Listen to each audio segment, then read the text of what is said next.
하루의 성경 한 장. 할렐루야. 오늘은 출애굽기 16장입니다. 여러분들이 출애굽기 함께 읽기를 잘 따라오시는 경우라면 이스라엘 백성들이 아비벌 15일에 출애굽했다는 것을 아실 겁니다. 오늘 본문인 출애굽기 16장은 출애굽 후 정확히 1개월이 지났음을 알리며 시작합니다. 1절에 애굽에서 나온 후 둘째 달 15일이라. 여기 둘째 달 15일, 이것은 아비벌, 그러니까 이스라엘 백성들의 종교력으로는 첫째 달 15일로부터 계산해서 1개월이 지났다는 말이지요. 그들은 지금 엘림과 시내산 사이에 있는 신광야를 걷고 있습니다. 여러분, 이스라엘 백성들이 걷는 광야길, 애굽에서 나온 지 한 달여에 지금 있는 것입니다. 그러니 지금 그들의 상황이 어떠할지를 추측해 봅시다. 우선 여전히 광야 생활은 그들에게는 낯설었겠지요. 평생 애굽, 당시의 초강대국에서 삶의 터전을 두고 살던 이들이 한 달째 안정된 거처가 없는 떠돌이 삶을 살고 있는 것입니다. 또 더욱 심각한 것은 먹을 것이 떨어졌다는 거예요. 애굽에서 급하게 나오면서 챙긴 식자재가 한 달이 지났으니 바닥이 났은 것은 당연한 일이겠지요. 그러니까 광야를 한 달여 걷는 이스라엘 백성들의 입장에서 생각해보면 이 정도 시점에서 그들에게 불평이 나온 것은 지극히 당연한 일이라는 생각도 듭니다. 우리도 이스라엘 백성들과 같은 상황이었다면 어떻게 반응했을까요? 백성들은 모세와 아론을 원망합니다. 그러나 그들의 진짜 속마음은 이런 상황에 이르기까지 그들을 인도하신 하나님을 향한 원망이었음을 모세는 알고 있었습니다. 원망의 내용은 이렇습니다. 이스라엘 자손이 모세와 아론에게 이르되 우리가 애굽 땅에서 고기 가마 곁에 앉아 있던 때와 떡을 배불리 먹던 때에 여호와의 손에 죽었더라면 좋았을 것을 너희가 이 광야로 우리를 인도해 내어 이 온 회중이 줄여 죽게 하는도다. 이것이 백성들의 원망의 내용인데 여러분, 그 내용이 참 기가 막히죠. 고기 가마 곁에 있던 때와 떡을 배불리 먹던 때가 그립다? 여러분, 이게 얼마나 과장되고 거짓된 회상인가요? 그들은 애굽에서 떡과 고기를 배불리 먹던 처지 아니고요, 노예였잖아요. 하루 종일 벽돌 굽고 부역에 동원되어야 했습니다. 갓 태어난 남자아이들이 나일강에 버려져야 했던 아픈 기억도 있습니다. 그래서 그들이 부르짖었다고, 그 부르짖음이 하나님의 상달되었다고 기록된 걸 우리가 읽었잖아요. 아니, 그랬는데 애굽에서 살던 때가 그립다.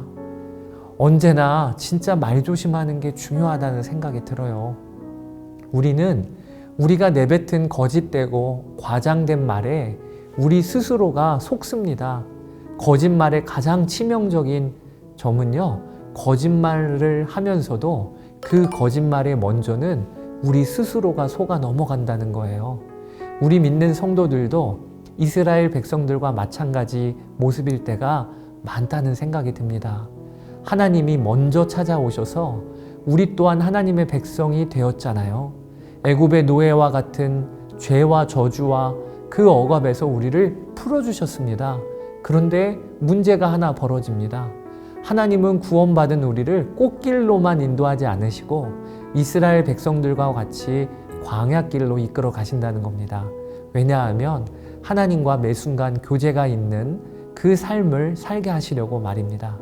그러면서 우리 또한 놀라운 은혜와 사랑을 받았음에도 불구하고 상황이 조금만 불편해지고 어려움이 닥치기 시작하면 마음이 금세 냉랭해지고 완악해집니다. 이때에 죄인인 우리에게 나타나는 가장 큰 현상이, 그것은 이미 받아 누리고 있는 것은 보지 않고 잃은 것, 없는 것만 열심히 본다는 것입니다. 아유, 예수님만 아니었어도 맘 편히 한잔하는 건데, 실컷 즐기는 건데, 여러분 그런 마음, 그런 생각 없으셨습니까? 저는 불평하는 이스라엘 백성들 사이에 함께 서 있는 나를 봅니다. 그래서 그들을 향해 손가락질 할 수가 없겠어요. 하나님은 이스라엘 백성들의 불평과 원망에 만나와 메추라기로 대응하십니다.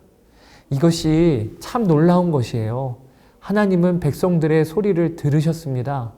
그들의 불신앙과 불순종을 보시며 안타까워 하셨습니다. 그런데 그런 백성들에게 하나님은 오히려 은혜와 사랑으로 대갚아 주시는 것입니다. 메추라기는 밤에 진영에 와서 덮였습니다. 성인 남자만 60만 명, 그러니 적게 잡아도 200만 명의 이스라엘 백성 전체를 먹일 메추라기 때가 하나님께로부터 온 것입니다. 이 메추라기는 광야 생활 내내 먹은 것은 아닙니다. 오늘 출애굽기 16장에 기록이 한번 있고요. 또 민수기 11장에도 기록이 있습니다. 그러니까 딱 2번 메추라기가 내렸다고 보기보다는 별식과 같이 중간중간에 내렸다고 우리가 생각할 수 있겠지요. 그리고는 아침마다 만나가 주어지기 시작합니다. 이 만나는 밤사이에 내린 이슬이 이스라엘 백성 진영 사방에 맺혀 있다가 모습을 드러내게 됩니다. 그러면 작고 둥글며 서리 같은 것이 가시 같은 모양이라고 기록이 되어집니다. 맛은 꿀 섞은 과자 같았다고 기록이 되어지지요. 백성들이 나가서 거두면서 다들 처음 보니까 이것이 무엇이냐라고 묻습니다. 이것을 히브리어로 만후, 만나라는 이름은 거기에서 출발이 되었다고 해석을 합니다. 이스라엘 백성들은 광야에서 40년간 매일 이 만나를 먹었습니다. 안식일을 제외한 매 요일에 만나가 내렸습니다. 그들은 한 사람당 한 오멜, 2리터의 만나를 거두어 들여서 그날 식사를 했습니다. 만나를 그냥 먹기도 하고 삶기도 굽기도 해서 먹었습니다. 만약 어떤 사람이 많이 거두어서 만나가 남아서 하루를 넘기면 그것은 예외 없이 상하고 벌레가 생겼습니다. 하나님은 안식일 전날인 여섯째 날에는 평소보다 2배 정도의 만나를 거두도록 하십니다. 그리고 이날만큼은 만나를 저장할 수 있도록 하셨습니다. 그렇게 해서 하나님의 안식일에 백성들이 만나를 거두는 일을 쉬게 하셨습니다. 하루만 지나도 벌레가 생기고 상했던 만나였는데 안식일에 저장해 둔 것은 아무런 이상이 없었습니다. 하나님은 모세에게 만나 한 오멜을 항아리에 담으라고 하십니다. 이것은 영원히 상하지 아니할 것입니다. 그리고 그 항아리를 증거판 앞에 두어서 대대로 간수하라고 하십니다. 여기 증거판은 법궤의 뚜껑을 말하는 것입니다. 만나가 든 항아리, 이것은 후에 법궤 안에 들어가 이스라엘 백성이 영원히 기억할 기념물로 자리를 잡게 됩니다. 요한복음 6장 51절에 예수님은 이 만나가 자신을 예표하는 것임을 밝히셔요. 나는 하늘에서 내려온 살아있는 떡이니 사람이 이 떡을 먹으면 영생하리라. 내가 줄 떡은 곧 세상의 생명을 위한 내 살이니라 하시니라.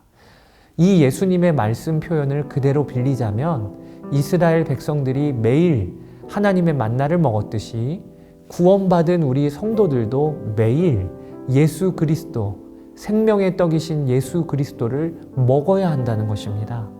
이스라엘 백성들이 광야를 걸을 때 매일 만나를 거두어 먹었듯이 우리 또한 광야와 같은 삶을 살 때 매일 주시는 만나인 예수 그리스도 그리고 그분의 말씀을 먹어야 한다는 것입니다. 사랑하는 여러분, 오늘도 만나이신 예수 그리스도 그분을 만나고 그리고 그분의 말씀을 먹고 그리고 오늘 하루를 사시는 여러분 되시기를 주의 이름으로 축복합니다. 감사드립니다.